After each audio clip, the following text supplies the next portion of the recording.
Vəli usta bürclərə görə müştərilərini analiz edən ustadır. Vəli usta, balıq bürcləri necə olur? Balıq bürcləri çox küsəyən olurlar. Hətta bir tükə görə adamdan küsüb ağlaya-ağlaya gedən olurlar. Bəs şir bürcləri necə olur? Çox özündən razı, kaprizli, ancaq deyirlər mən deyən olsun. Əlbəttə ki, axırda mən deyən olur. Öz üzünə yaraşan formanı mən özüm çəkirəm, öz dediyimi.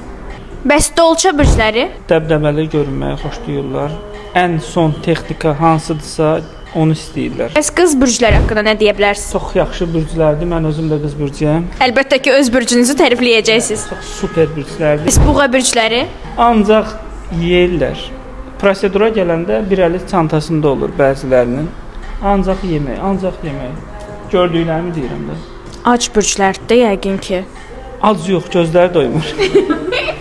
Oğlaq bürcləri haqqında nə deyə bilərsiniz? Oğlaq bürcləri heç vaxt qiymət söhbət eləmir. Gəldi, uzandı sakitcə. Hansı yaxşı prosedurdursa, hansı yaxşıdırsa onu... Nədənsə Vəli usta, mən əksinə düşünürəm. Buğa bürcləri heç vaxtı qiymətə baxmazlar. Amma oğlaq bürcləri düşünürəm ki, baxarlar. Mən gördüklərimi deyirəm. Yalan danışa bilmərəm.